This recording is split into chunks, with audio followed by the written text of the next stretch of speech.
Oke, selamat sore teman-teman semua.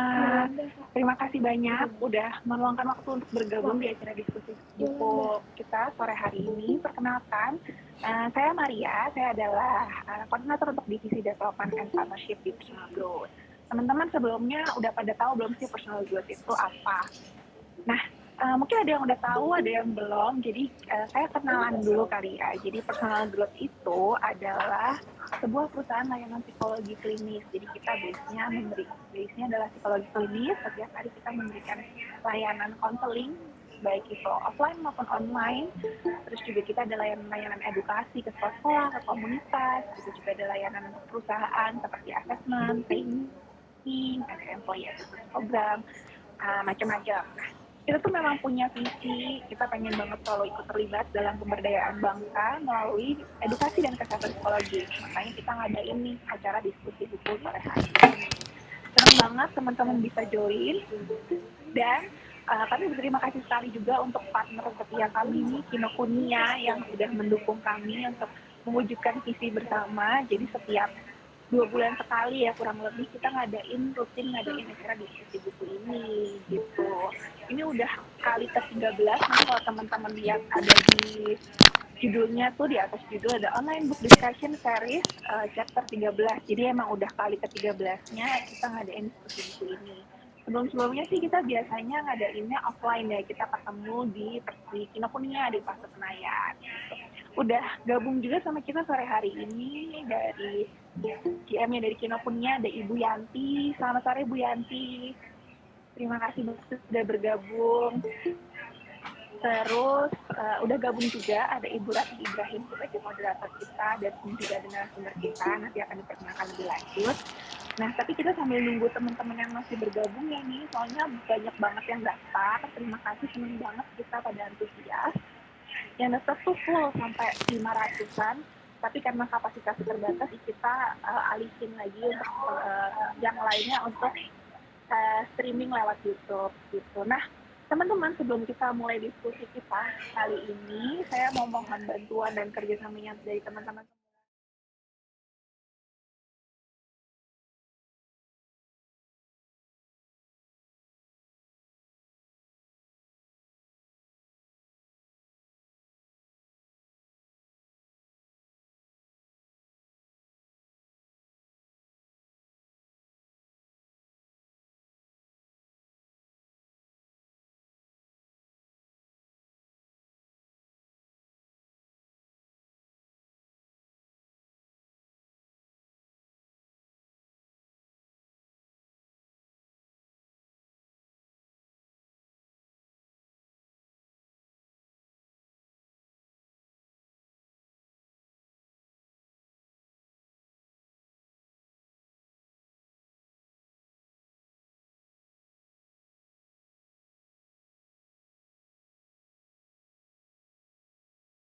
di Kinokuniya karena lagi ada diskon 30%.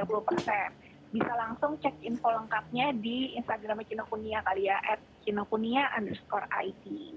Nah, kali ini kita mengangkat topik mengenai judulnya When Life is Not Always Fun. Jadi kenapa sih kita mengangkat topik ini? Seperti yang teman-teman tahu ya, belakangan ini kita udah 7 bulan ada kali ya menjalani masa-masa bisa dibilang sulit ya, masa-masa yang tidak menyenangkan karena pandemi COVID-19 ini. Kita harus stay at home, terus ada teman-teman juga mungkin yang mengalami kehilangan pekerjaan, atau ada yang masih punya kerjaan sih gitu tapi gajinya dipotong misalnya.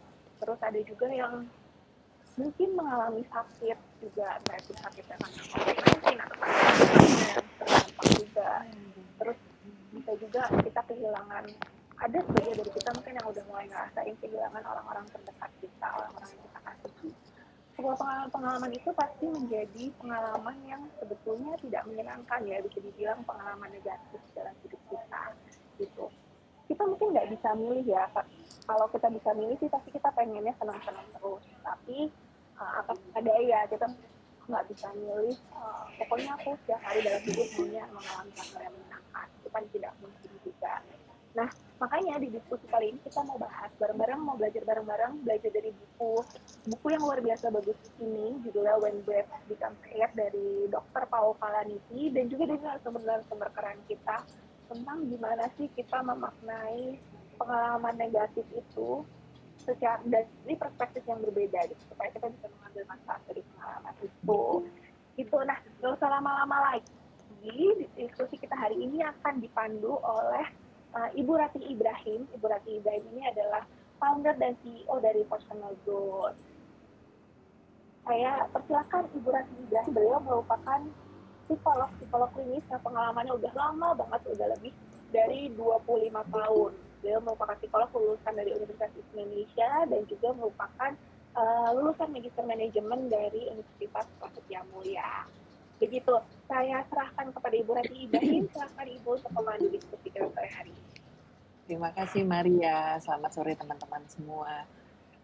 Maria ini adalah salah satu talent yang luar biasa yang dimiliki oleh Personal Growth. Jadi kita beruntung banget ya bisa ngobrol sama Maria sebentar tadi. Nah teman-teman, saya Rati Ibrahim, saya senang sekali bertemu dengan semuanya pada sore hari ini. Terima kasih ya narasumber yang hebat-hebat, Mas Mas Raihan, Maditra, kemudian Mbak Windy, Rarasati. Nanti saya akan perkenalkan secara lebih terperinci siapa aja narasumber hebat kita. Ya, nah sejak awal tahun 2020 sampai sekarang dan kita nggak tahu akan selesainya kapan, kita hidup di dalam masa pandemi. Karena COVID-19 ini luar biasa ya, dan ini sungguh menjadi tantangan yang dihadapi oleh kita semua. Dan semua itu bukan hanya kita sendirian, tapi ini sedunia. Jadi ada banyak pepatah yang bilang, ini salah satu yang sangat pas untuk diangkat pada sore hari ini adalah begini. We might be in a different boat, but surely we are in the same storm. Stormnya apa? This COVID-19, ya. Dan ini bisa membungkus semua hal-hal yang lain. Ayah saya baru meninggal Maret 2000, tanggal 20 tahun ini, 2020, dan itu adalah hari pertama ketika protokol COVID ditetapkan. Dan ini tentu akan berakibat juga terhadap bagaimana rumah sakit menerima pasien, karena semua pasien harus menjalani protokol COVID. Ya, dan seperti katanya Maria, kalau bisa memilih, ada banyak hal yang sebetulnya kita ingin pilih yang senang-senang aja. Cuman kan sayangnya kita nggak bisa betul-betul memilih skenario narasi sesuai yang kita inginkan. Tidak jarang kita juga harus menghadapi hal-hal yang bukan hanya kurang menyenangkan, tetapi bisa sangat menyakitkan, sangat berat. Dan itu terjadi di luar dugaan kita. Dan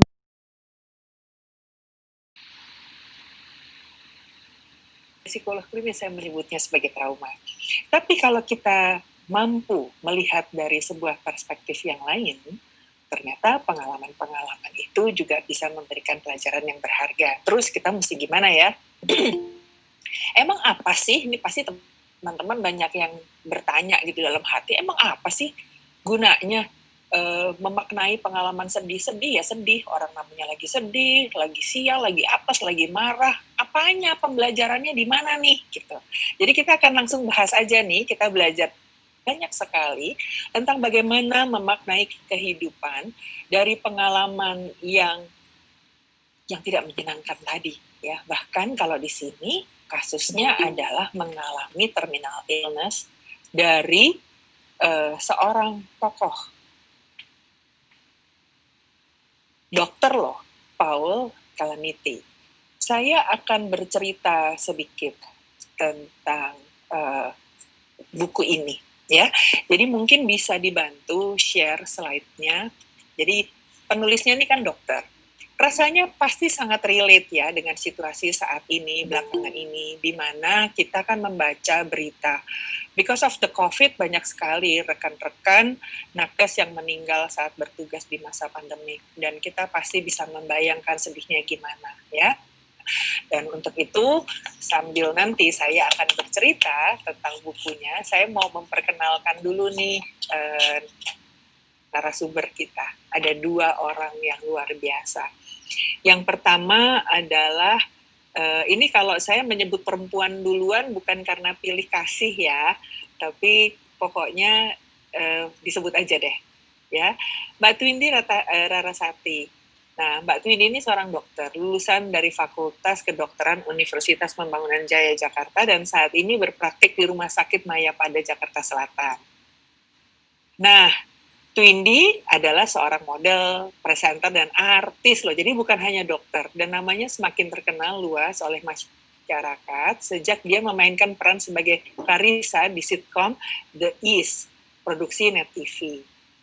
Nanti ada pengalaman yang bisa dibagikan ya Mbak Twindi ya, karena Mbak Twindi adalah seorang penyintas dari COVID-19.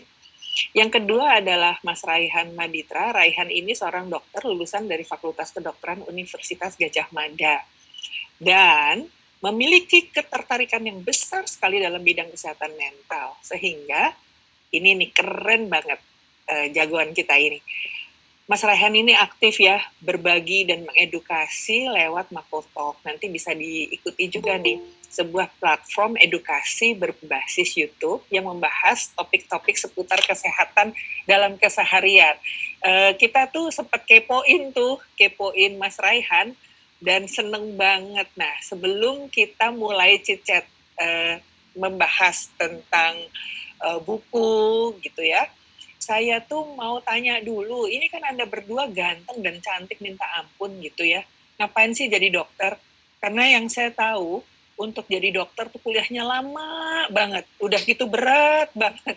Betul kan ya? Apalagi kalau nanti akan menjadi dokter spesialis. Siapa dulu nih yang mau ngejawab nih?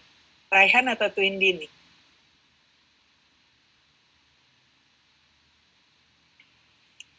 Twindi dulu kali ya. Sama-sama diem ya. Masih ditunjuk. Atau gantian deh, Raihan dulu aja Raihan. Twindi kan tadi udah diperkenalkan duluan. Sekarang Raihan dulu, ngapain sih jadi dokter? Padahal ganteng begini, mungkin mestinya jadi pemain sinetron aja kayak Twindi. Waduh. Halo. Iya Suara kan? saya jelas gitu ya? Oh, jelas banget. Soalnya. Jelas, oke, dari sempat putus. Oke. Ya sebelumnya terima kasih Bu Rati sudah mengundang saya hari ini ya. Pertanyaannya kenapa jadi dokter? Sebenarnya kalau saya pribadi mau jadi dokter itu bukan cita-cita dari kecil sebetulnya. Mungkin berbeda sedikit dengan beberapa teman saya yang dari sejak kecil sudah bertekad ingin menjadi dokter, pokoknya mau jadi dokter gitu. Saya tuh baru memutuskan untuk menjadi dokter SMA kelas 3 semester terakhir. Terus saya sempat ada periode kegalauan, kebingungan, jujur nggak tahu mau lanjut kemana gitu, karena satu lain hal gitu. Akhirnya secara bertahap, karena bantuan beberapa orang di sekitar saya juga, orang tercinta, akhirnya saya menemukan gitu, passion saya sebetulnya ada di pikiran manusia, tentang otak, tentang kesehatan mental gitu. Jadi makanya saya memutuskan untuk ambil dari jalur kesehatan, dari jalur kedokteran, untuk mempelajari tubuh secara keseluruhan, struktur-struktur secara keseluruhan, fisiologi manusia secara keseluruhan, dan lain sebagainya. Itu sih sebenarnya. Ini kamu ininya apa, kalau bicara tentang jalur kepeminatan dan pekerjaannya mirip banget loh sebetulnya sama Paul Kalaniti. Dia kan neurosurgeon ya, dokter bedah saraf loh, ya. Very interesting. Nah, sebentar saya mau nanya lagi. Kok bisa kelas 3, kemudian siapa nih yang ngomporin kamu buat jadi dokter? Kalau teman-teman saya dulu pada masuk FK karena kepengen jadi kaya sih. Waduh, salah itu untuk saya. Salah ya? Salah. Sebenarnya kalau dulu itu banyak dorong untuk saya sih sebenarnya yang ngebantu. Mereka memperkenalkan saya ke berbagai macam bidang studi, dan akhirnya saya sendiri memutuskan kayaknya yang paling sesuai untuk cita-cita saya itu ambil dari jalur kedokteran itu. Sebenarnya saya pengen mendalami neuroscience secara spesifik, tapi mungkin pada saat itu saya nggak menemukan jurusan yang tepat ya. Akhirnya memutuskan untuk jalur kedokteran dulu, baru dengan harapan lanjut lagi di neuroscience buat S2-nya ataupun S3-nya seperti itu. Keren banget deh. Nanti kita akan dari orang tua saya. Oh, terima kasih ya papa mamanya Rehan ya. Jadi kita punya dokter pinter, keren, dan kalau membaca mengikuti kiprahnya Rehan ini betul-betul punya panggilan besar untuk melayani kehidupan, melayani sesama dengan jalur profesi sebagai dokter. Kalau Twindy gimana Twindy? Ngapain sih jadi dokter? Karena banyak nih perempuan muda yang cantik, because you have all gitu ya, the brain, beauty, behavior gitu tuh yang ini, wah mendingan ini aja deh, jadi artis aja, nggak usah ya, padahal artis capek juga gitu, tapi jadi dokter kan is something that very challenging juga. Ngapain sih jadi dokter? Soalnya aku cantiknya baru-baru ini, jadi nggak tahu. Dulu masih pengen jadi dokter aja. Nggak. Jadi sebenarnya mungkin kalau bisa dibilang memang lingkungan aku hidup dari kecil memang orang tua dokter, kedua orang tua, dan sudah sangat dekat dengan dunia medis gitu. I remember kalau waktu TK apa SD gitu jemput papa dari rumah sakit tuh beliau lagi operasi ya, dan sempat waktu itu melihat prosedur operasi dari theater. Jadi kalau kayak di luar negeri gitu ada theater, jadi kita bisa nonton si operasi. Lihat dari atas gitu ya? Iya, tapi itu sebenarnya nggak boleh, so I sneakin aja waktu itu. Umur berapa waktu itu? Lupa, mungkin TK atau SD awal kelas 1, kelas 2. Tapi I was fascinated at that time gitu. Bukan yang anak kecil takut darah gitu. Jadi I was fascinated. Oh, apa sih yang dilakuin di situ, terus and then abis itu apa yang terjadi gitu, abis dioperasi tuh orang jadi apa gitu, jadi penasaran dari situ. Along the way pasti dong kita kan punya influence dari orang lain selain orang tua ya, mulai influence, mulai mempertanyakan nih sebenarnya nih minat gue nih kemana sih gitu. And then I tried to explore more hobbies, bener-bener apa deh, gue suka basket gue mainin, gue suka ABC semua dicobain. But then eventually I find out kalau di dalam sebenarnya ada satu momen yang aku nggak bisa dapetin tanpa jadi dokter. Nah itu yang bikin aku selalu eventually get back lagi jadi dokter. Apa tuh Twindy yang kamu nggak akan bisa temukan jadi dokter? Ini aku agak malu sih ngomongnya, cuma mungkin Rehan bisa relate, tapi that feeling ketika ngelihat pasien, nenek-nenek, kakek-kakek jalan berdua, and then si kakeknya nih, intinya aku pernah momen kayak gini, kakeknya nih mengurusi neneknya lagi sakit, and then they say thank you. Itu tuh nggak akan bisa didapetin mau di bidang lain gitu. Di entertainment kita nge-entertain orang, kita berusaha, but I didn't get the feeling yang aku dapat di klinik gitu, di clinical lah. Jadi setuju. I get back all the time. Thank you Twindy. Rehan juga itu ya, ngerti banget ya. I know that feeling ya. Ya. It's priceless sebenarnya sih. Iya. Saya ngerti banget tuh. Tiba-tiba kok, gitu. Emang sekarang itu ya, padahal yang kita lakukan tuh kecil sekali. Ini kan tentang how you touch life, ya, people life, gitu. Dan bagaimana hal yang menurut kamu kecil itu ternyata secara signifikan berimpact. Dan ini menjadi balik lagi ke kamu. So gini, balik lagi ke bukunya. Saya tuh ya baca buku ini ya dari kemarin-kemarin, kuat nggak kuat saya baca, tapi itu saya baca. Rehan juga udah baca bukunya kan, Twindy juga udah baca bukunya ya. Buku yang bagus sekali ini sampai saya kasih tanda-tanda. Nih stabilo ini bagian-bagian yang mengharukan. Saya tuh bacanya sampai air mata saya juga bercucuran. Tadi saya baca lagi, aduh maskara saya sampai beleleran nih. So when breath becomes air. Ini ngomong-ngomong kalian berdua, saya boleh tanya ya, di bagian mana sih yang paling berkesan dari buku ini, yang sesuai banget deh sama kehidupan Anda?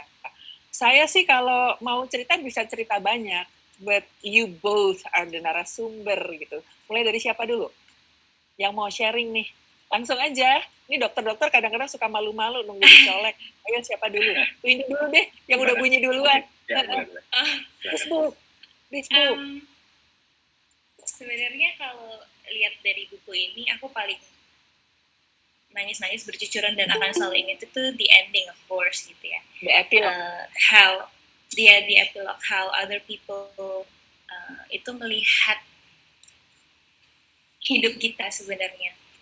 Tapi mungkin yang paling relate adalah satu poin di mana Dr. Paul bilang ketika dia divonis terminal illness, dia sebagai dokter juga, sebagai pasien juga, he didn't bother to ask, why me? Gitu. Dia nggak nanya itu, dia ya karena dia pernah di posisi sebagai the one who breaks the bad news, dia udah tahu sebenarnya kondisi gue seperti apa nantinya atau apa yang mungkin terjadi, and then dia kayak agak nge-skip momen dimana orang biasanya denial, apa sih gue, kenapa harus gue yang kena ini gitu, karena dia udah punya ilmunya. Itu mungkin yang paling relate ke aku sih di buku ini. Kalau Rehan gimana, Rehan? Ya, kalau saya sebenarnya baca buku ini pertama kali tahun 2016-2017 gitu, setelah dia baru keluar waktu saya masih kuliah. Saya ingat banget sampai sekarang. Sama ikut terharu, sempat nangis juga. Sebenarnya yang saya ingat dari buku ini, karena Dr. Paul Kalnithi ini kan sebetulnya selain neuroscientist, neurosurgeon, dia juga seorang penulis kan, ya seorang penulis. Dia juga ambil master di sastra Inggris di Oxford ya atau di Cambridge ya.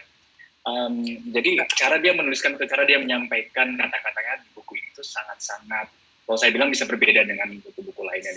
Ada sesuatu hal yang bersifat very personal yang dia mampu menjelaskan dengan sangat baik.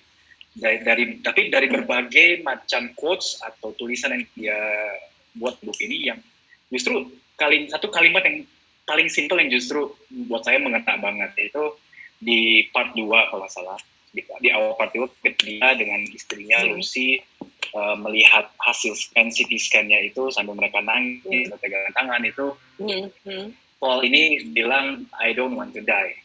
Sebenarnya satu kalimat itu saja sebenarnya sangat-sangat very very meaningful, even though it's very very simple ya, very simplistic in a sense gitu. Cuman essence-nya, meaning di baliknya itu very very, kita tahu bahwa dalam satu kalimat itu tuh terkandung banyak makna, banyak ketakutan, banyak harapan yang nggak akan tercapai dan sebagainya gitu loh yang terkandung. Dan itu very very, wah saya langsung pecah pas baca itu tuh sebenarnya, karena everyone can relate gitu, meskipun kita tidak di posisi dia, tapi mungkin kita tentu kenal dengan orang lain yang pernah ada di posisi dia gitu.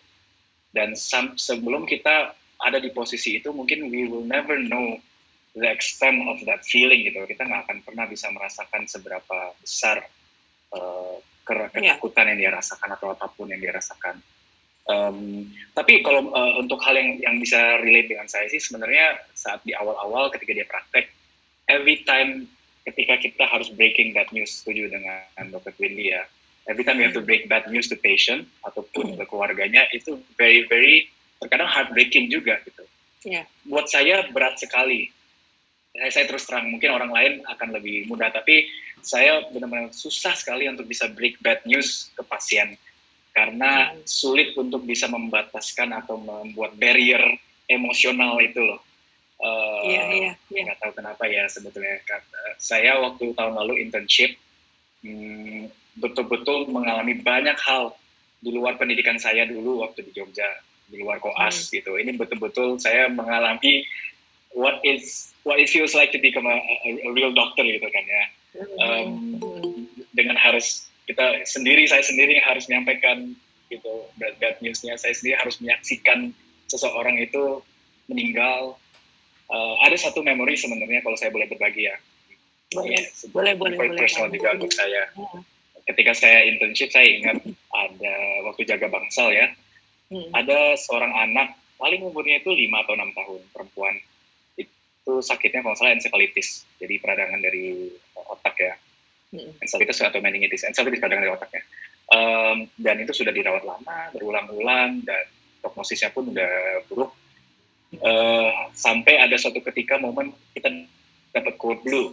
Jadi buat teman-teman yang belum tahu, code blue itu berarti ada yang berhenti nafas, berhenti jantung, kita harus memberikan resuscitation ya. Kita semua lari ke sana, ternyata anak kecil ini yang mengalami code blue.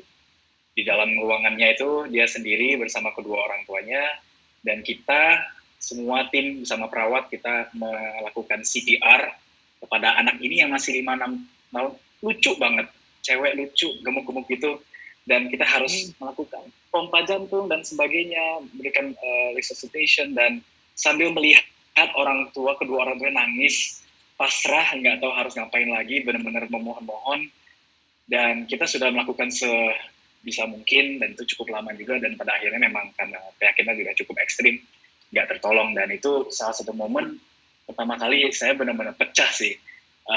Saya pernah melakukan CPR sebelumnya, tapi baru kali itu yang benar-benar saya pecah, breakdown.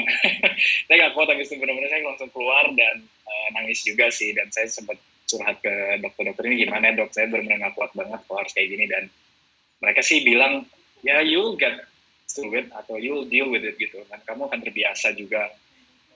Ya sebenarnya memang iya, kalau kita selalu terpapar dengan kondisi seperti itu, life or death situation, kita akan terbiasa tuh. Cuman menurut saya, di mana sebenarnya momen terbiasa itu menghilangkan perasaan atau empati kita terhadap pasien, atau apakah kita akan berubah cara perspektif kita melihat kematian itu sendiri gitu. Karena kalau bilang saya akan terbiasa, saya akan kebal, itu sebetulnya kalau dibilang saya nggak mau. Saya nggak pernah mau terbiasa dengan kematian. Melihat pasien atau keluarganya itu meninggal di hadapan saya nggak mau, perasaan saya itu biasa aja gitu. Oke. Turut berduka ya Bu, maaf sesuai SOP aja gitu. Karena itu yang kita ingin dilatih gitu. Tetapi menurut saya, ya saya ingin bisa benar-benar merasakan what they feel gitu, di in that moment gitu. Iya. Ya itu sebenarnya sesuatu yang sebenarnya sesuatu yang seharusnya yang akan jadi pertimbangan gitu loh. Ya. Yeah. Sorry for this. No, it's okay. Kalau saya diam karena I feel you. Nah, ini teman-teman yang ikut di sini, kalau tadi waktu Rehan cerita gitu ya, terus gini, orang dia cerita sedih gitu tentang pengalamannya dia. Dan terus terang buat para dokter ya, berhadapan dengan pasien yang sakit dan udah tahu, ini saya sok tahu banget, padahal gue bukan dokter ya, gue cuman bagian nakes tapi kesehatan mental aja. Jadi empatinya jalan gede gitu. Mendengarkan curhat dari kolega-kolega nakes ya, it's not easy. Karena kan ceritanya nih, Tante Rati juga kerap dicurhatin sama teman-teman yang konseling ke saya. Ya, jadi pengalaman itu break the news to the patient, somehow it's bring trauma. Nah, kalau saya sendiri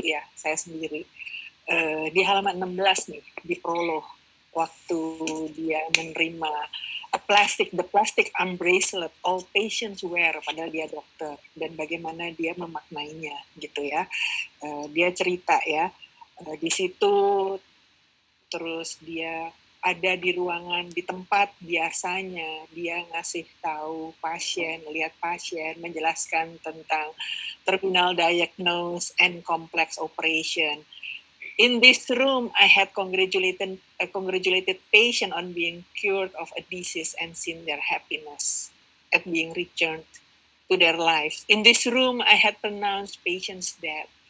I had sat in the chair, nyuci tangan saya di tempat cuci tangan dan seterusnya, dan sekarang dia terbaring di sana dengan mata terbuka lebar, dan seorang perawat bilang, the doctor will be in soon, gitu. Jadi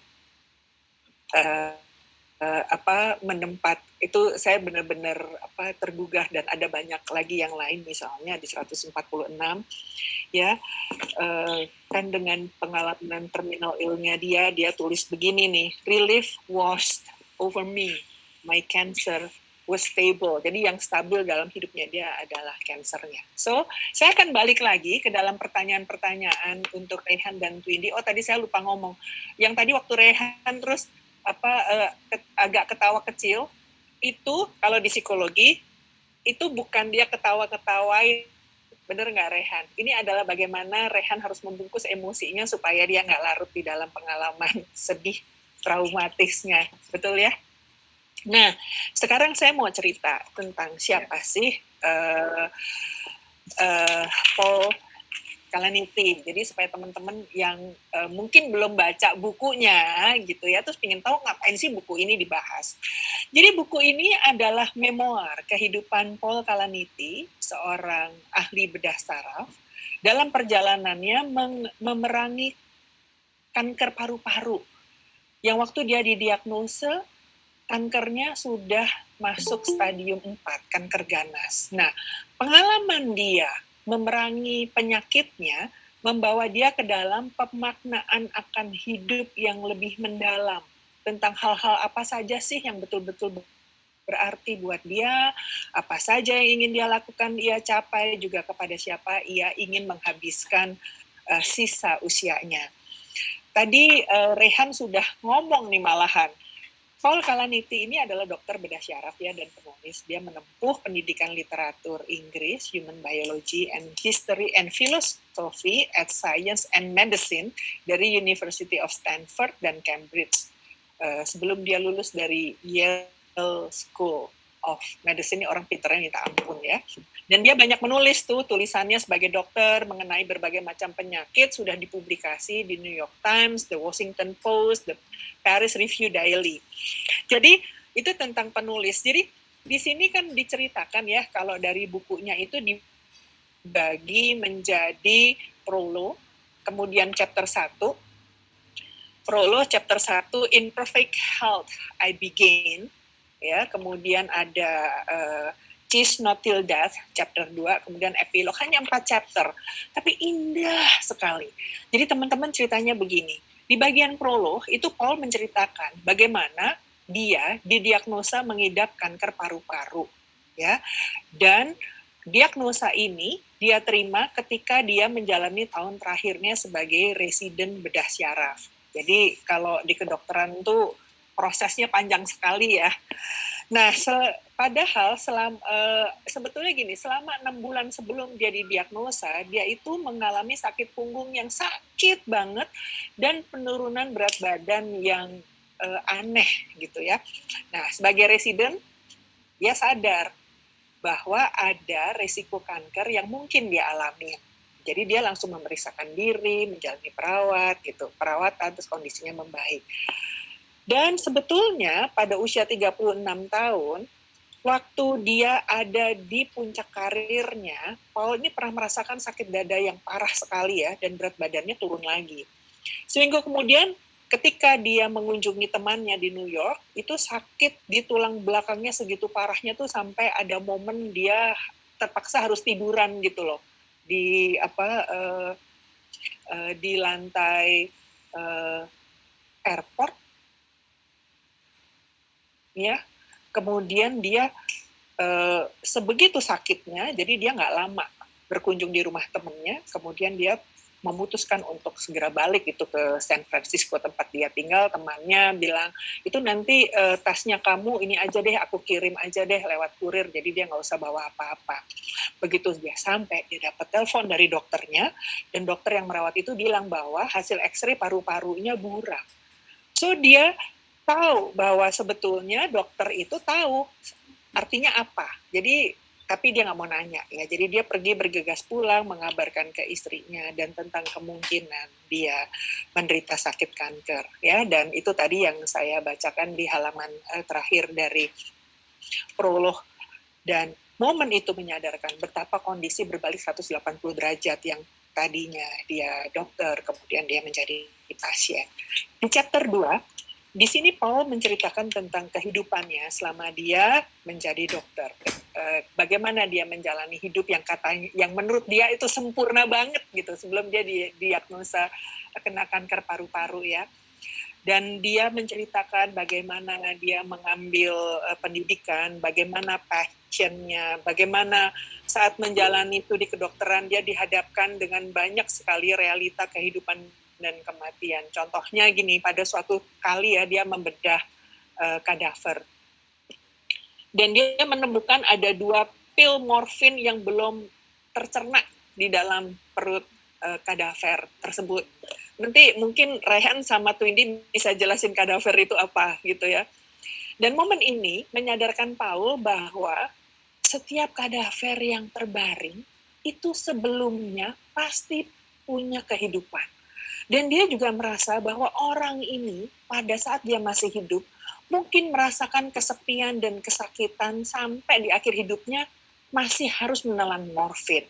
Dan pada saat itu dia mendapatkan insight dan menjadi sangat menghargai kehidupan sehingga dia tidak lagi menyebut kadaver sebagai kadaver, tapi dia menyebutnya sebagai pendonor. Dan dia belajar banyak tentang kematian yang menyertai kehidupan, dia belajar dari pemaknaan peristiwa, bagaimana dia membantu ibu melahirkan dan sebagainya dan sebagainya. Nah, di chapter 2 dia bercerita tentang perjuangannya menghadapi kondisi kesehatannya. Tanggal 14 Juli 2014, dia melahirkan anak perempuan yang dikasih nama Elizabeth Aka, dia dipanggil Kedi. Ya, dan itu dia bercerita bagaimana dia juga menghadapi kansernya, kemudian bagaimana dia memutuskan untuk tetap mau jadi dokter bedah syaraf. Why? Because I can. Dia bilang begitu, karena saya bisa. Jadi bayangin ya, orang dengan terminal ill dan punya komitmen yang begitu besar untuk menjalani passionnya. Dan di epilog bicara tentang ketika dia meninggal tahun 2015 tanggal 9 Maret dikelilingi oleh orang-orang yang dia cintai. Ceritanya indah sekali. So balik lagi nih kepada Rehan, ya. Rehan berhadapan dengan pasien, tadi kan udah cerita bagaimana kamu menghadapi pasien, dan tadi kamu sharing pengalaman yang sangat luar biasa. Menurut Rehan nih, ada nggak ya perbedaan dari mereka yang dapat menerima dengan yang belum dapat menerima kondisi sakit ya? Terus kemudian kaitannya dengan proses penyembuhannya bagaimana, Rehan? Kalau menurut saya, sakit apapun, baik itu sakit fisik maupun sakit mental ya, cara kita merespon terhadap segala hal apapun yang kita alami, baik itu dari luar maupun dari dalam diri, itu sangat akan mempengaruhi outlook kita ke depannya, kalau menurut saya sih. Yeah. Tentunya kan kita nggak mungkin bisa pernah mengubah semua hal di sekitar kita atau yang terjadi pada kita kan, nasib kita, tempat kita dilahirkan dan sebagainya kan nggak mungkin kita bisa menentukan gitu. Tapi yang bisa kita tentukan sebenarnya respon kita terhadap stimulus itu semua, kalau menurut saya sih. Jadi itu juga banyak studi sebetulnya yang melihat kalau membandingkan mungkin kelompok pasien yang cenderung positive thinking ya, atau yang cenderung pesimistik dibandingkan, ya banyak yang menyebut bahwa kalau yang positive thinking yang tetap ada motivasi untuk ada hope untuk bisa sembuh melewati penyakitnya itu, setidaknya pain threshold yang mereka rasakan lebih rendah gitu, semakin menurun gitu. Dan sebenarnya memang kalau kita lihat dari neuroscience-nya sendiri sih ada kaitannya. Ketika seseorang itu lebih fokus kepada rasa-rasa compassion, perasaan becoming one with yourself, mindfulness, atau fokus pada perasaan bahagia atau motivasi, itu akan mengaktifkan beberapa sistem di otak yang lama-kelamaan itu bisa mengubah koneksi ke amigdala atau pusat dari rasa takut atau rasa fear, rasa cemas gitu. Dan sehingga nanti rasa takut itu juga semakin menurun dan intensitas pain yang dirasakan juga bisa semakin dikontrol gitu, dibandingkan orang yang anggapannya itu ibaratnya pasrah atau udahlah, saya nggak tahu harus ngapain lagi, atau menolak, denial, ataupun nggak tahu harus ngapain, atau cenderung pesimis atau nggak mau mikirin penyakitnya gitu, cenderung run away from it. Padahal mungkin lebih baik kita menghadapi si sakit kita itu, apapun ya sakit yang kita rasakan, kita hadapi, deal with it face to face, tapi kita belajar untuk menerima, belajar untuk memahaminya lebih baik lagi, dan on the way kita belajar untuk memahami diri kita gitu. That's what I think sih, itu menurut saya sih. Thank you banget Rehan.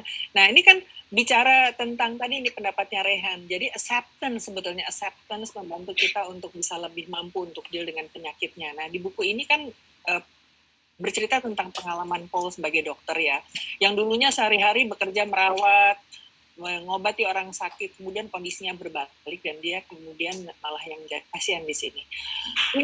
Windy, tolong dong. Ini kan tadi Rehan menceritakan bagaimana perspektif dia ya sebagai dokter. Windy pernah jadi dokter dan jadi pasien. Boleh ya Windy ya, sharing pengalaman kamu sebagai dokter sekaligus pasien yang baru-baru ini kan kamu menjadi penyintas, berhasil sembuh dari COVID-19. Gimana perasaan kamu pada saat itu? Dan pasti kan ada beragam emosi yang muncul juga pada saat mengalaminya. Jadi hal-hal apa yang dilakukan oleh Windy? Bisa di-share ke kita, please. Ini akan menjadi sangat berharga buat kita semua yang ikut di diskusi kita pada sore hari ini. Oke. Mungkin respon yang aku keluarkan agak sedikit berbeda dengan beberapa orang. Iya. Gak apa-apa, kita udah. Ya kan, ada orang yang kalau kita kasih tahu, hey you got COVID-19 gitu, dia burst into tears and then merasa hidupnya akan selesai saat itu juga. If I may, waktu awal aku tahu aku terkena COVID itu yang kasih tahu adalah kakakku. Kakakmu dokter juga ya?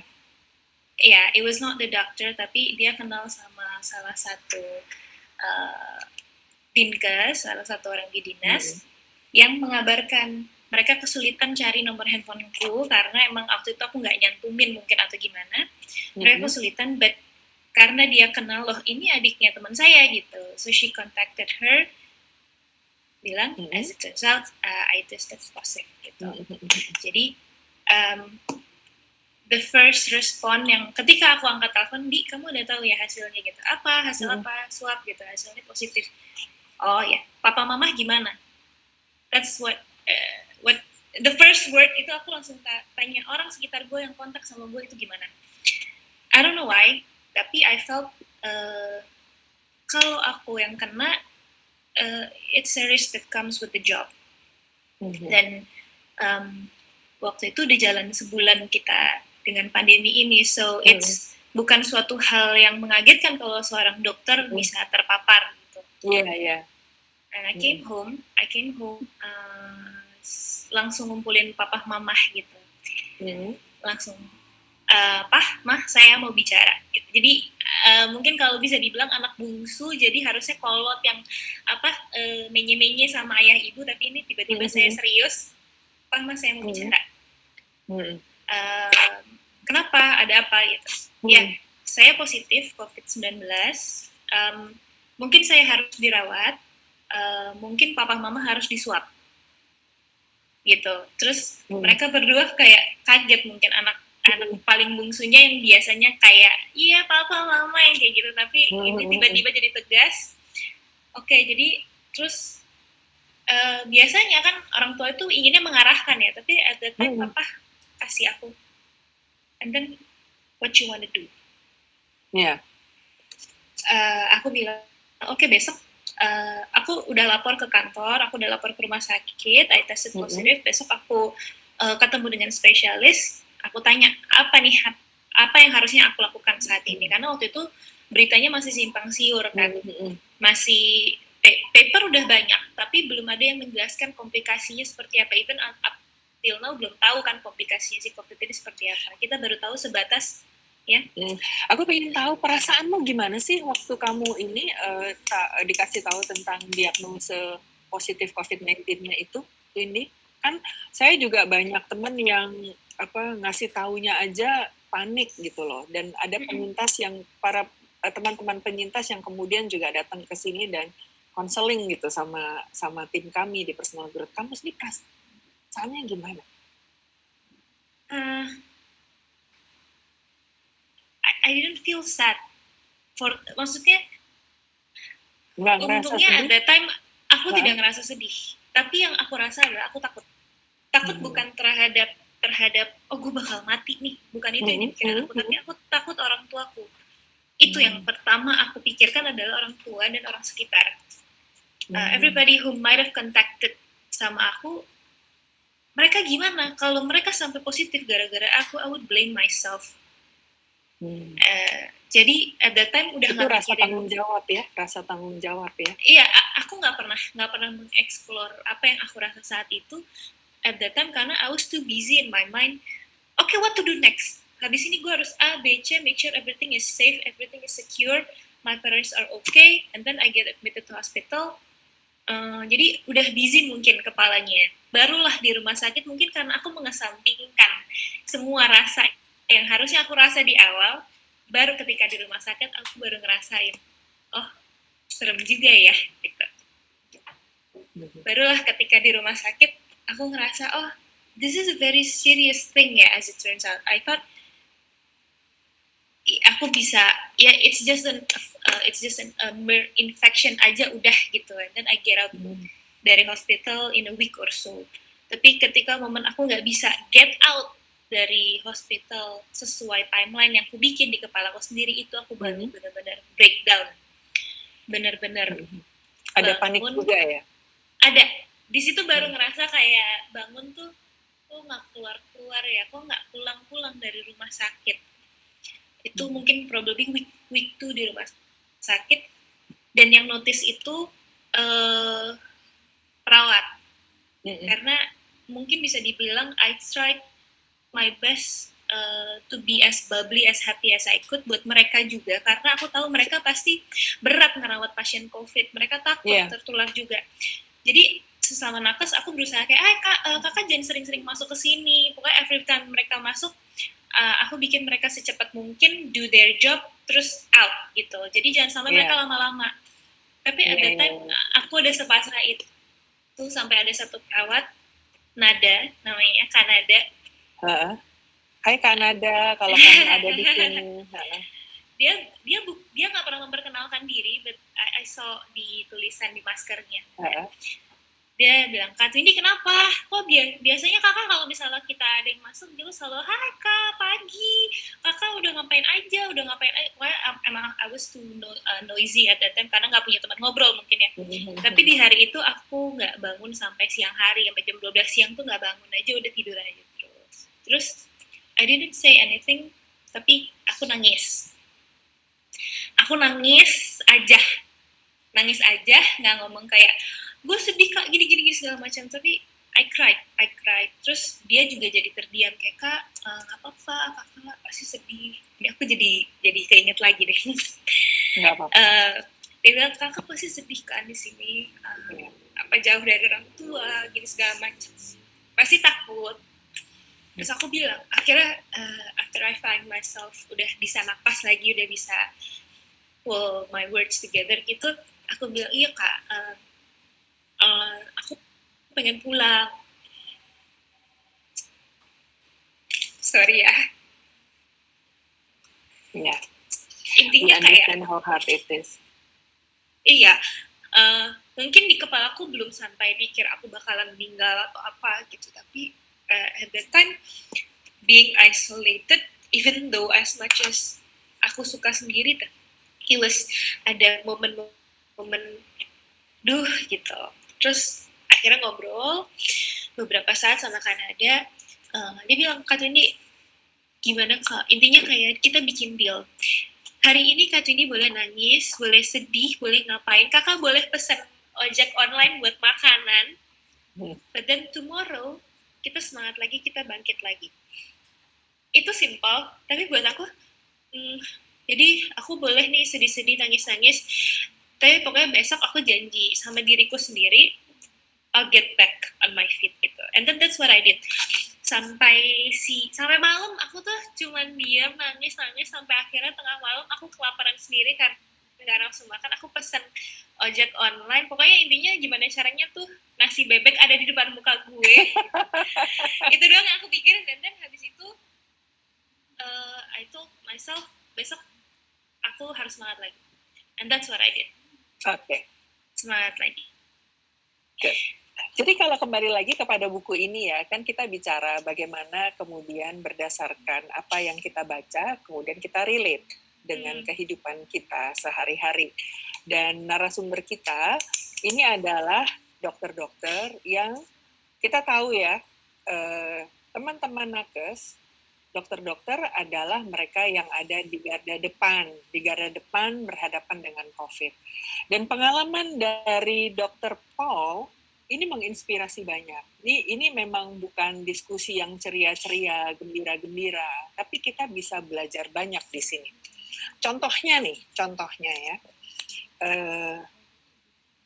di halaman 138, ya, dia bilang begini, ketika saya didiagnosa dengan penyakit mematikan, once I had been diagnosed with a terminal illness, katanya si Paul, ini Paul yang nulis ya, Paul Calamity, I begin to view the world through two perspektif. Jadi dia melihat dunia dari dua perspektif. Ini yang tadi sebetulnya di-sharing oleh Windy. Saya mulai melihat kematian as both doctor and patient, sebagai dokter dan sebagai pasien bersamaan ya. Sebagai dokter, saya tahu untuk nggak declare cancer adalah sebuah pertarungan yang pasti bisa saya menangkan. Kan kadang-kadang tadi Rehan juga cerita ya tentang acceptance, penerimaan gitu ya. Pengennya kan orang dihibur nih, dibilangin bahwa pasti bisa sembuh. Tapi harapan itu memang baik diberikan, tapi kalau dokter kan tahu gitu loh, ujungnya bakal kemana gitu ya. Jadi juga tidak bertanya tentang why me gitu, itu yang tadi Rehan cerita, dan kemudian Windy sharing pengalamannya yang luar biasa baik sebagai dokter maupun sebagai pasien. Nah sekarang begini, saya tanya ke Rehan ya, menurut Anda nih, kan Anda udah membaca nih bukunya Paul Calamity dengan sangat mendalam, karena ini buku yang juga sangat sangat penuh dengan empati dan juga mengulik, mendobrak kita untuk bukan hanya berpikir aja, tapi juga menggunakan empati, membuat reflektif, perenungan-perenungan yang reflektif. Rehan gini, menurut Anda nih ya sebagai dokter, bagaimana sih risiko dampak kesehatan mental, kesehatan psikologis? Ya kita paling awam bilangnya kesehatan jiwa tuh ya, dalam menjalani profesi sebagai dokter, terutama di masa pandemi ini. Please share. Kan pasti ada banyak pengalaman yang tidak menyenangkan juga ya. Misalnya ada pasien yang tadi Rehan cerita meninggal, gitu, yang Rehan bilang, I don't want to see that as a common death, gitu. Ya. Sebenarnya little known fact, ini ada penelitian dulu di US, mereka angka suicide rate di antara dokter-dokter di sana itu tinggi sekali loh, sekali, lebih tinggi dibandingkan rata-rata populasi. Jadi, dan nggak hanya di US, di berbagai negara juga, mungkin Indonesia, saya belum lihat penelitian atau belum, tapi ini ya kita bisa menyimpulkan sebenarnya bisa jadi karena berbagai faktor lainnya ya, tapi di pekerjaan kami itu banyak sekali aspek kita dealing with life or death gitu kan ya, dan itu bukan sesuatu hal yang mudah gitu. Kalau misalkan keluarga kita ada yang meninggal, tentu kita sedih ya, tapi kan habis itu udah. Tapi kalau sebagai dokter, hampir setiap hari kita melihat kematian, melihat orang yang sekarat, melihat orang yang sakit-sakitan gitu, dan itu apa yang kita lihat di screen kita itu kan pasti kan akan diabsorb dong oleh otak kan, masuk ke dalam bawah sadar dong, dan itu juga bisa mempengaruhi kesehatan psikologis kita juga sebenarnya kalau kita nggak bisa memfilter itu semua gitu loh, atau nggak bisa yang saya bilang tadi membuat batas emosional biar nggak terlalu ikut larut gitu loh, biar kita tetap waras sebenarnya. Karena kalau misalkan kita selalu ketika dealing dengan pasien, kita selalu benar-benar empatik, tapi saking empatiknya kita larut dalam kondisinya itu, menurut saya sih, tapi mungkin ada yang nggak setuju, tapi menurut saya itu bisa draining juga ke kesehatan mental seorang dokter. Iya. Kalau terlalu jadi terapis pun mungkin sebagai psikolog ya kan, Sebagai psikolog juga begitu sih. Kita harus empati, tapi memang juga harus menjaga kesehatan mental dengan sungguh-sungguh. Nah, sekarang pertanyaannya kepada Rehan, gimana caranya kamu coping dengan pengalaman tersebut? So, the coping mekanismenya seperti apa ya? Karena meskipun yang ikut di diskusi kita bukan dokter, kita bisa belajar langsung kepada Rehan nih sebagai dokter sekaligus orang yang bekerja langsung berhadapan dengan masalah-masalah yang antara hidup dan mati ya. Ya. Sebenarnya gara-gara pengalaman saya selama setahun berhubungan dengan kematian itu, saya memutuskan saya nggak mau ambil spesialis yang berhubungan dengan life or death secara direct. Ya, apakah itu bedah atau dokter IGD atau yang lain-lainnya yang harus benar-benar atau yang ada chance mortalitasnya itu cukup tinggi gitu. Tapi ya tentunya setiap orang berbeda-beda kan. Tapi itu untuk saya pribadi.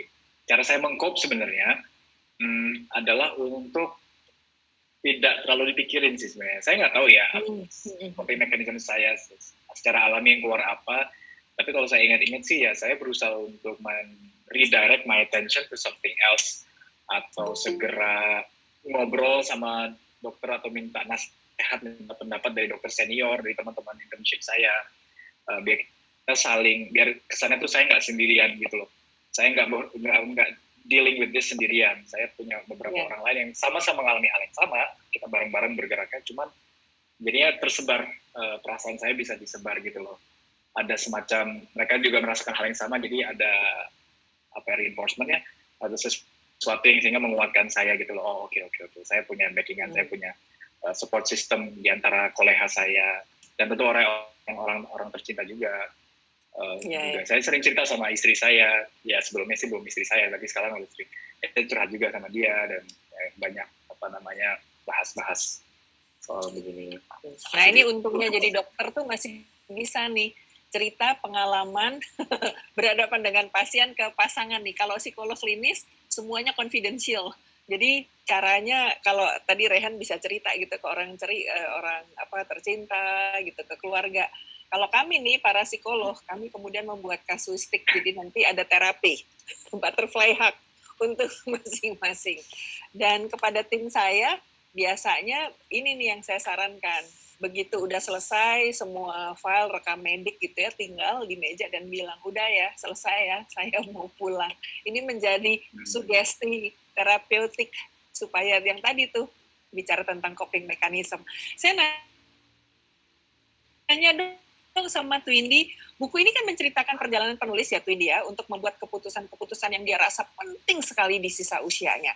Seperti terus dia memutuskan untuk ingin punya anak dan tetap berpraktek sebagai dokter. Kalau di Twindy sendiri gimana? Dari pengalaman sakit kemarin, ada nggak sih hal-hal yang kamu peroleh terutama dalam perjalanan memaknai hidupnya Twindy. Dan setelah itu apakah ada keputusan baru yang diambil oleh Twindy? Kalau Rehan tadi bilang, wah saya udah ngerti deh, saya nggak mau deh ambil spesialisasi yang langsung berhadapan dengan hidup mati gitu. Kalau Twindy sendiri gimana? Mungkin terdengar sepele, belum sampai ke hidup dan matinya orang ya, tapi ketika aku sakit, aku memutuskan untuk posting bahwa saya tested positif for COVID-19 gitu. Tujuannya saat itu tuh aku banyak banget berpikir karena saat itu COVID masih dianggap sebagai aib gitu, masih aib, masih kalau lo kena fix Anda itu adalah pembawa penyakit lah segala macam gitu ya. Iya, dan itu stigmanya juga ini ya bisa sangat keji juga ya kepada yang terpapar dengan COVID. Ya, terus gimana tuh Indi? At that time di rumah sakit karena banyak ngobrol juga sama perawat, basically they're my friends. Mereka cerita mereka dengan stigmanya mereka di rumah sampai diusir dari tempat tinggal karena tahu mereka nakes dan sebagainya. Akhirnya saya memutuskan saya punya platform yang mungkin bisa membantu edukasi masyarakat meskipun meresikokan stigma itu mungkin terjadi sama saya merasa ada kewajiban atau at least I can help to educate people. Dari situ I started to post things on COVID-19 padahal sebelumnya tuh nggak pernah mau dibawa-bawa titel dokternya, as an entertainer tuh nggak pernah mau. But at the time, mungkin ini saatnya saya mulai mengeksplor, mulai nge-share ke orang bahwa saya seorang dokter juga yang mungkin ada kata-kata saya yang berimpact pada orang banyak, sehingga bisa mungkin membantu pandemi ini at that time. Yeah. So, perubahan-perubahan yang aku bikin, keputusan-keputusan yang aku bikin mostly semoga align dengan tujuan awalku, yaitu membantu sebisa aku saat pandemi ini gitu. Oke. Thank you banget ya Twindy sama Raihan ya. Saya mau menjelaskan tentang what makes life meaningful ya. Ini saya mengutip dari Paul Calatini. What makes life meaningful enough to go on living ya. Kita memang tidak dapat memprediksi apa yang terjadi di hidup kita ke depannya ya. Dan di sini dari buku ini, buku yang sangat bagus ini, Paul mengajarkan kita untuk mau deh berhenti sejenak dan bersyukur atas kehidupan yang kita miliki. Mengutip dari Paul ya, dia bilang, even if I'm dying, meskipun pada saat saya sekarat, until I actually die, sampai saya beneran mati, I am still living. Saya akan tetap hidup. Nah, sekarang saya buka aja langsung tanya jawab. Silahkan yang mau bertanya langsung ke narasumber ya, bisa ke Raihan, bisa ke Twindy. Ini sesi book discussion kita pada hari ini memang menguras banyak emosi dan mungkin rasanya berat, but it's okay. Kita belajar banyak dari dua narasumber kita dan juga dari Paul Calatini. Nah, untuk para penanya, 3 penanya yang paling oke, Kinokuniya akan memberikan voucher hadiah menarik nih. Voucher yang lumayan banget nih untuk 3 penanya terbaik. Jadi silahkan nih yang mau bertanya. Oh, ini ada nih dari Rinda. Ini mau tanya ke siapa ya Rinda ya? Saya Rinda izin bertanya, apakah intuisi, kita kan sebagai manusia ya, apalagi Anda berdua sebagai pakar ya, apakah punya intuisi juga? Apakah intuisi mempengaruhi mental seseorang? Atau sebaliknya ya dok? Adakah cara agar tidak merasa paranoid atau agar tidak merasa terganggu dengan intuisi tersebut? Dari Rinda, silahkan siapa yang mau jawab nih? Windy atau Raihan?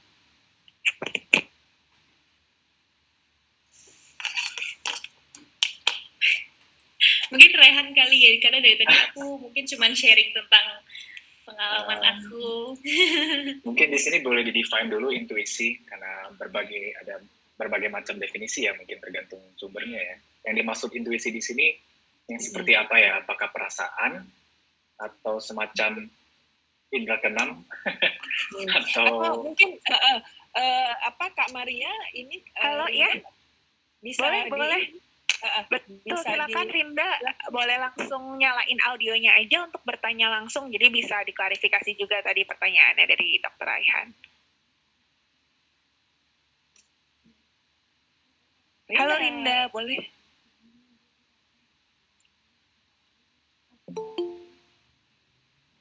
Adakah orangnya? Rinda boleh dinyalain aja audionya terus nanya langsung.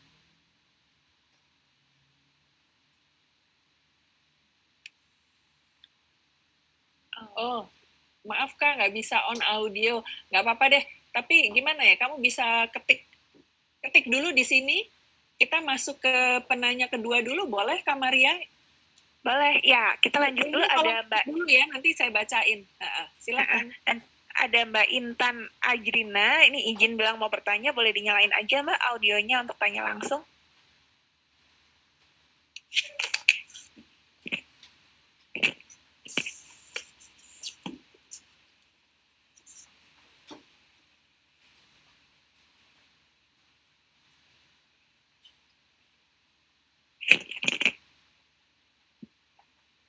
Halo Mbak Intan, mau bertanya langsung kah?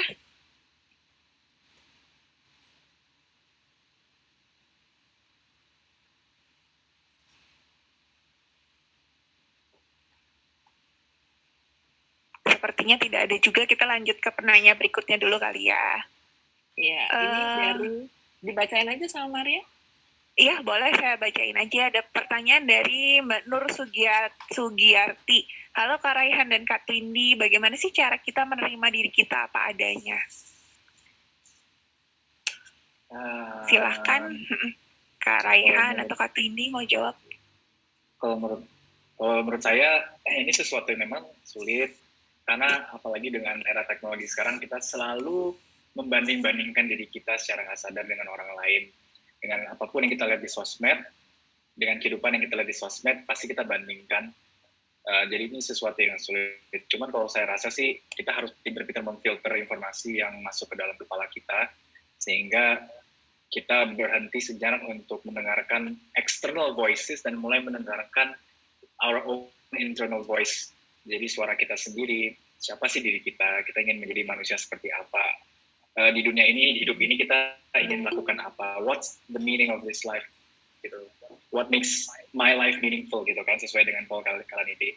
Jadi mungkin untuk berhenti melihat orang lain, berhenti mendengarkan external voices dan mendengarkan your own internal voice. Itu kalau dari saya.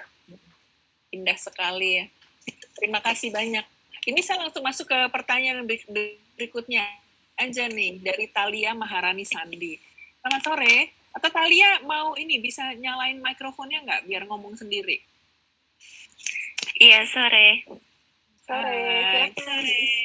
Iya, saya Talia ingin bertanya, ketika merawat pasien COVID-19, apakah ada perasaan untuk menyerah ataupun lelah menghadapi situasi ini, dan bagaimana caranya bangkit kembali dari perasaan tersebut? Terlebih, sekarang masih beberapa orang kurang mematuhi protokol kesehatan, bahkan menganggap remeh keadaan COVID ini. Terima kasih. Silakan nih, siapa yang mau jawab nih? Raihan atau Tindi? Silakan, Dr. Tindi. Dr. Tindi. Kalau ditanya apakah ada perasaan untuk menyerah mungkin belum ya. Tapi kalau lelah menghadapi situasi ini, yes, sangat amat lelah and burn out juga. Karena masih banyak yang belum paham protokol kesehatan, dari yang sesimpel cara cuci tangan, cara pakai masker, when to wear your mask or when to not wear your mask aja masih banyak yang bertanya. Tapi buat saya, whenever I feel tired, I take a break. Karena ada momen-momen yang aku merasa kalau misalnya orang selalu bilang, kita tuh harus positif jadi orang, kita tuh harus tampil ceria setiap saat. No, I feel that it's fine for us, it's okay not to be okay, ibaratnya gitu. Jadi at that time kalau aku merasa lelah sekali, I have the right to shut down everything. Tadi external voices, I have the right to do so, and then focus on whatever I wanted to gitu. Ya saat ini I focus on my own self dulu. I'm tired. What makes me feel tired? Okay, what can I do about it? Gitu. Kalau if there's nothing I can do about it, ya sudah. Daripada I bother with enggak, ini harus kayak gini, and then I terus membenturkan diri ke tembok gitu. I try to find ways aja gitu. Apa yang bisa bikin gue senang di pandemi ini? Oke, pulang baca buku, I'm happy, and then I get back to work lagi gitu. Jadi cari cara-cara kreatif untuk menghadapi kelelahannya sih. Supaya kamu terus stamina-nya menjadi pulih lagi ya, jadi fit Yes. lagi ya. Oke. Karena kalau yang tadi kelelahan tadi itu kalau handphone kan sama tuh, baterainya habis gitu, bocor kan harus di-charge dulu, jadi nggak boleh dipakai waktu lagi di-charge. Thank you banget. Nih Raihan langsung lagi ya ke pertanyaannya Rinda. Kan tadi nanya nih yang dimaksud dengan intuisi apaan? Dan katanya Rinda, intuisi adalah lebih ke perasaan yang akan terjadi karena sesuatu hal yang di masa lalu. Bisa bantu nggak, Raihan?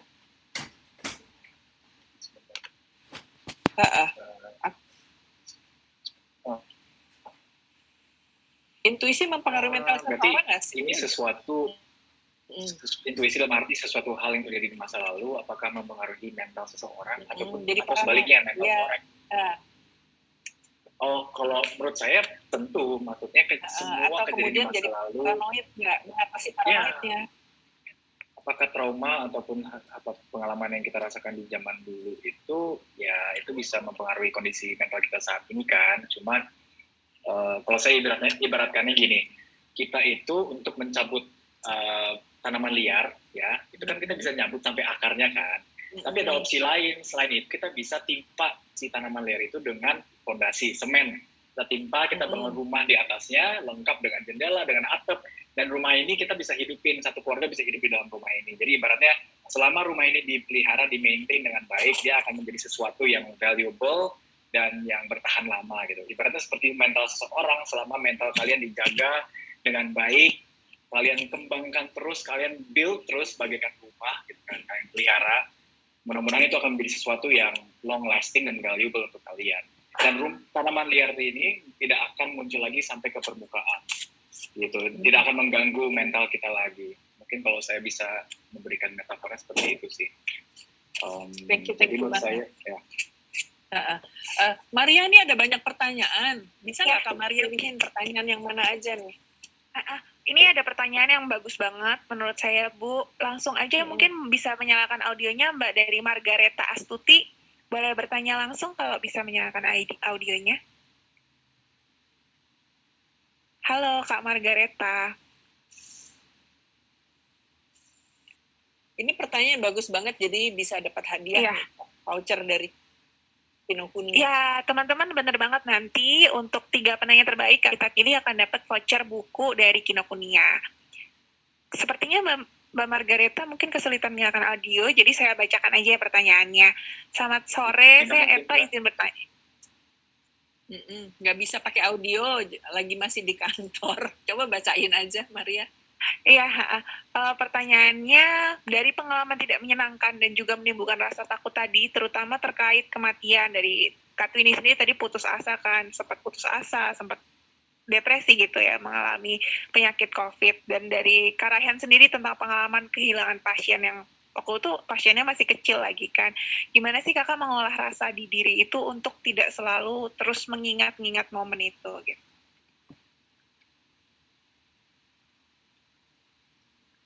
Mungkin aku jawab duluan kali ya, gantian.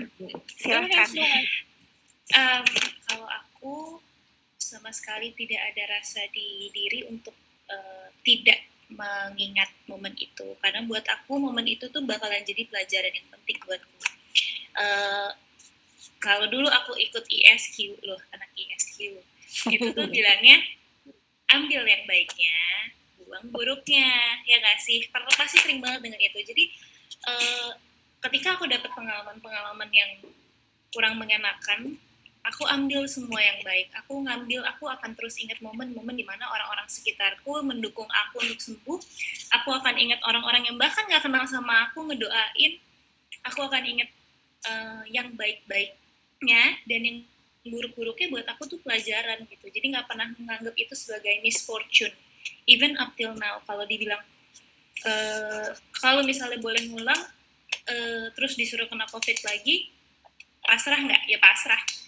Maksudnya bukan berarti kayak amit banget jangan sampai bla bla bla. Kalau memang itu jalan hidupnya, ya udah nggak apa-apa. Karena dari pengalaman aku kayak gitu, aku ternyata bisa membantu orang banyak, bisa come out dari pengalaman itu.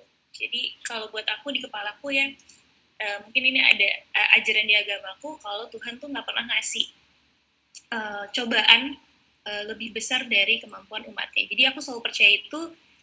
Buat aku kalau misalnya aku dikasih cobaan yang ini udah berat banget, kayak enggak, berarti gue bisa karena gue dikasih gitu. Tapi juga bukan berarti nantangin juga ya, ayo kasih gue cobaan lagi dong, bukan gitu juga kan. Ya Allah, jangan sampai, ya Allah, jangan kasih aku cobaan-cobaan yang berat ya Allah. Iya. Terima kasih banget Dokter Twini. Ini sebetulnya juga menjawab pertanyaan dari Kristiani Miru loh, ya kan? Iya, silakan Raihan, silakan. Sorry, kalau saya sedikit berbeda. Mungkin kalau misalnya di posisinya itu sebagai dokter yang melihat pasien meninggal, saya sebenarnya pengen menghilangkan memori itu. Bukan kesannya terkesan egois gitu kan ya. Cuman saya setiap kali mengingatnya kembali itu muncul kembali perasaan itu. Selalu muncul pikiran-pikiran seandainya lebih cepat, seandainya ini, seandainya itu, atau pasti segala macam pikiran ada gitu kan. Why, seandainya gini selalu gitu kan. Jadi gimana ya, itu cukup draining juga sih. Makanya saya kalau bisa pengen menghilangkan. Tapi sebenarnya kan itu mungkin nggak mungkin ya. Itu nggak mungkin sebenarnya. Jadi ya setuju dengan Dr. Twindi, ambil baiknya, meskipun di situ menurut saya nggak ada baiknya dengan seseorang meninggal, apalagi anak kecil meninggal ya. Selalu saya menyalahkan diri, cuman apa yang saya bisa pelajari dari kejadian itu untuk lebih menghargai hidup gitu kan. Setiap detik itu berharga, kita nggak tahu kapanpun kita bisa diambil nyawanya kan. Jadi mungkin itu yang saya pelajari sih dari kejadian itu. Terima kasih banyak. Maria, kita masih ada kesempatan untuk penanya lagi nggak? Satu pertanyaan mungkin? Boleh, masih Bu, masih ada waktu. Iya. Ini menarik lagi pertanyaan dari Mbak Kristiani Niru, menanyakan dari menurut Kak Twindi sama Kak Raihan nih, apa sih dari cerita Dr. Paul di buku ini yang membuat, faktor apa yang membuat Paul Kalaniti dapat melihat sisi hal baik dari diagnosis penyakit kanker dalam hidupnya? Itu kan padahal kejadian yang sangat negatif ya, maksudnya kejadian besar yang buruk sebetulnya dalam hidup. Tapi menurut kalian apa sih faktor yang membuat Paul Kalaniti bisa melihat ini sebagai hal yang positif? Dan dalam hal ini apakah hal tersebut bisa terjadi pada kita untuk melihat hal positif dari peristiwa negatif dalam hidup kita? Bagaimana caranya? Kalau yang bertanya Silakan. ke Ibu Ratih nanti aja, terakhir deh. Sabar ya.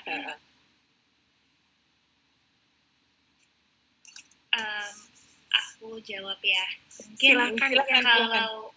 kalau faktor atau hal yang bisa membuat seorang Paul Kalaniti bisa melihat sisi baik, satu mungkin dari personality orang ini sendiri, kedua knowledge, experience. Cuman I think ada faktor that he was lucky to found a physician yang tahu kapan to push, kapan not to push. Karena mungkin Rehan juga udah pernah di posisi itu, kita nggak selamanya bisa ngasih harapan buat pasien-pasien terminal ill yang udah cancer stage 4, ibaratnya prognosanya buruk, kita nggak bisa sembarang, enggak, ibu harus semangat, ibu pasti sembuh. Kita nggak bisa sembarang itu gitu. Karena itu jadi mungkin salah satunya juga aku di halaman 166 ada sempat, the physician's duty is not to stave off death or return patients to their old lives, but to take into our arms a patient and family whose lives have disintegrated and work until they can stand back up and face and make sense of their own existence. Mungkin itu yang dilakukan sama si Emma buat si Dr. Paul, yang bisa bikin Dr. Paul nih at least see other things, dan focusingnya tuh nggak cuma di cancernya saja.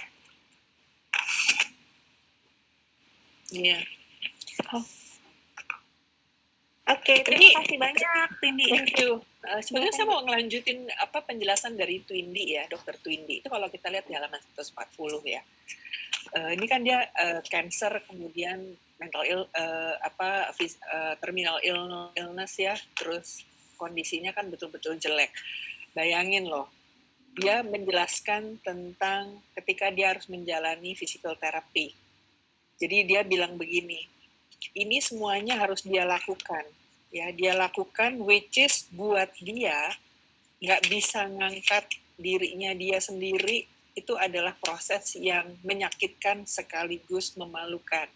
Dan bagaimana, sebenarnya kita bisa belajar banyak dari Paul ya, untuk bisa menjadi pejuang dan merayakan kehidupan di titik yang sudah hampir nol ini.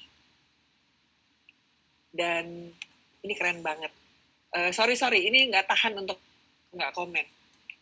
Apalagi Maria, mana yang bisa diiniin, yang bisa diberikan lagi?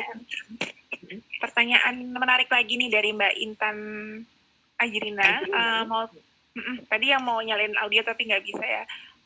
bisa dijelaskan ini untuk Ibu Rati dari sisi psikologi, bagaimana ketika seseorang mendengar orang terdekat atau orang yang kita sayangi menderita sakit tertentu, kita juga ikut merasakan kecemasan sakit tersebut. Bisakah dijelaskan hubungannya dengan gangguan psikosomatis? Mungkin ini banyak ya Bu kita alami sekarang. Mungkin kayak Kak Trini juga tadi lebih khawatirnya sama orang tuanya. Aduh gimana ya kalau orang tuanya sampai sakit gitu. Gimana Bu? Well, actually yang paling gampang tuh dikerjainnya bukan berarti mudah ya. Tetapi adalah kalau terkait dengan COVID, kita betul-betul berusaha menerapkan protokol sebaik mungkin. Intinya we do our best, terus sisanya kita bawa doa. Karena nanti dia jadi kuliah sendiri nih tentang the circle. Mungkin saya bisa masuk ke sini aja nih. Pertanyaannya Mbak Intan mau dijawab sekarang atau nanti aja? Karena ini sebetulnya ada di rangkuman dari sesi buku kita nih, Maria. Kita simpan dulu. Kita satu pertanyaan lagi ya buat dijawab sama Kak Raihan sama Kak Tindi dari Mas Will dan Firdaus yang bertanya kepada kedua narasumber berdasarkan pengalaman dari narasumber, gimana sih caranya bisa mendapatkan faktor protektif yang menguatkan diri sendiri? Dan selama ini apa faktor protektif yang bisa membuat para narasumber bisa bertahan di kondisi sulit dan sedang merasa down? Jadi ini ya kayak faktor protektif itu maksudnya kayak resource mungkin ya dari dalam diri atau dari luar yang bisa membantu kalian untuk bertahan di kondisi-kondisi yang sulit atau masa-masa sedang down. Gimana? Silakan Kak Raihan atau Kak Twindi. Kalau menurut saya perlu ada support system yang kuat sih. Apakah itu dari keluarga, dari pasangan, dari sahabat, atau dari kolega juga. Apapun itu, lingkungan kita akan sangat mempengaruhi kondisi kita gitu loh. Dan juga kita kalau misalkan biasanya berada di lingkungan yang suportif seperti itu, yang positif, ya juga kita akan ikut terbawa juga energinya menurut saya. Tapi juga ada peran dari masing-masing individu untuk selalu melakukan afirmasi positif pada dirinya, untuk selalu apapun kesulitan yang sedang dihadapi, teruskan menguatkan diri gitu, terus dengan mengconvince pikirannya, convince dengan melakukan afirmasi itu. Afirmasi sebetulnya sekedar menyebut kalimat secara berulang-ulang yang sifatnya mulai hari ini dan seterusnya saya pasti bisa apa hal yang ingin kita ubah sebetulnya. Karena saya juga praktisi psikoterapi, jadi ini saya terapkan juga ke klien-klien saya sebenarnya untuk melakukan afirmasi positif, untuk bisa ibaratnya mereconditioning pikirannya gitu loh, memberikan sugesti pada dirinya sendiri. Itu sih menurut saya. Oke, terima kasih banyak. Jadi gitu ya, bisa penting punya support system dan selalu memberikan afirmasi positif. Kalau dari Kak Twindi ada yang mau ditambahkan? Kalau aku selain afirmasi positif, aku yang pertama adalah aku kenalin diri aku lebih dalam lagi. Jadi setiap kali ada sesuatu yang bikin aku merasa tidak nyaman, aku berusaha mengidentifikasi apa sih yang bikin tidak nyaman nih, apa mungkinkah lingkungan kerja, siapa, orang kah, atau sistemnya, atau apa. Baru dari situ I work on that, sama balik lagi, kalau aku bisa merubahnya, I will change it. But if I can't, I shift my focus gitu. Jadi let's stop focusing on yang bikin kita bete, kita bikin lelah, tapi let's focus on things yang bikin kita, why would we stay in this situation gitu. If it matters, ya udah do it. Tapi kalau enggak, ya sudah, let go gitu. Indah banget ya. Dan Maria, rasanya karena kita waktunya juga terbatas ya. Jadi saya boleh ya mulai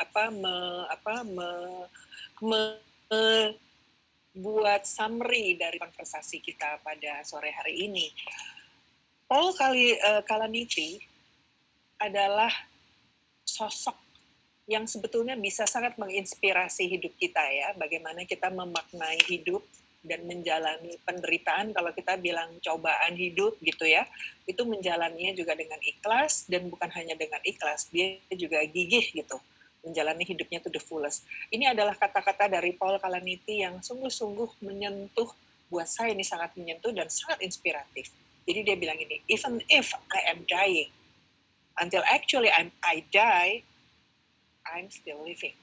Jadi setiap momen dalam hidup sungguh-sungguh diapresiasi dengan sepenuh eksistensinya dia. Jadi kalau kita boleh di-share slide ya tentang pengalaman negatif dan pemaknaan hidup. Ini kan soal pemaknaan, karena sebetulnya dalam yang tadi sebetulnya Rehan udah bilang, stimulusnya sih ada aja, tapi bagaimana kita memberi pemaknaan terhadap stimulus itu yang matters. Karena yang bisa kita atur adalah bukan stimulusnya, tetapi bagaimana kita merespons dan memberi makna. Nah, dari beberapa penelitian memang menunjukkan bahwa pengalaman negatif itu bisa mendorong orang justru untuk mencari makna dalam hidup. Tadi Twindy sudah menjelaskan bahwa ya saya ambil aja yang hikmahnya. Bagaimana saya menjalani hidup saya ketika saya menjadi pasien dan saya menjadi dokter. Bagaimana saya memaknainya? Saya ambil hikmahnya aja. Dan ini sebetulnya adalah manifestasi dari keberimanan. Jadi kita perlu untuk bisa memahami pengalaman negatif itu adalah bagian dari kehidupan. Tadi Raihan juga sudah menyatakan hal tersebut. Ya, nah sekarang bagaimana ya cara proses mencari makna positif? Yang pertama, kita biasa cenderung membuat penilaian. Ya, dari peristiwa yang dia alami, kita akan membuat penilaian terhadap peristiwa yang kita alami menjadi peristiwa menyenangkan atau tidak menyenangkan. Itu bicara tentang memaknai stimulus, ya. Dan kemudian sebetulnya kita bisa banget. Dua narasumber kita tadi sudah sharing, kita bisa banget mengubah makna negatif dari peristiwa yang dialami dengan mencari tahu penyebabnya apa, terjadinya bagaimana, alasannya apa. Kalau nggak ketemu gimana? Ya udah diterima aja. Gitu ya. Dan untuk itu yang penting kita tahu diri kita siapa. Itu tadi dua narasumber kita baik Raihan maupun Windy sudah sharing ke kita ya. Dan yang ketiga, alangkah baik kalau kita kemudian bisa memberi makna yang positif ya. Dan tentu support system juga membantu. Nah, pertanyaannya adalah begini, kalau sekarang kita sedang mengalami masa sulit ya, mungkin kita akan knock the wood gitu ya, atau mungkin kita sendirian, atau support system kita ternyata tidak sekuat atau tidak seideal yang kita inginkan. At least apa sih yang bisa kita lakukan? Maka ini yang bisa saya sharing kepada Anda teman-teman adalah seberat apapun, terima bahwa ini adalah bagian dari kehidupan. Ya, value the negative experience in order to grow. Jadi kalau kita beriman gitu ya, kita bilang Tuhan, I did my best gitu ya. Terus please help me deh, bantuin saya untuk saya bisa kuat. Nah, jangan cari orang lain atau objek lain yang disalahin. Ini gara-gara dia, gara-gara dia. Itu yang tadi di awal sekali Rehan bilang sebagai in denial gitu ya. Jadi kita juga perlu ya untuk rendah hati mau membuka komunikasi dengan orang lain gitu ya, karena support system, dukungan sosial pasti akan sangat berarti. Yang tadi indah sekali tuh yang disebutkan, saya menghargai semua orang bahkan yang tidak saya kenal, yang mendoakan saya doakan juga ya, ini kan membuka komunikasi. Dan penting sekali supaya kita juga berani untuk mengidentifikasi perasaan emosi yang muncul dari peristiwa negatif tadi yang tadi Twindy bilang, it is okay to be not okay kok. Ya, jadi memang kita perlu jujur dengan perasaan kita, tapi ya nggak usah didrama-dramain atau dilebay-lebayin. Ya. So reframing our perspective, kita fokus kepada the circle of control, artinya apa? Hal-hal yang bisa kita kendalikan dalam hidup. Kalau di sini, Paul, dia mengendalikan tentang apa yang bisa dia lakukan.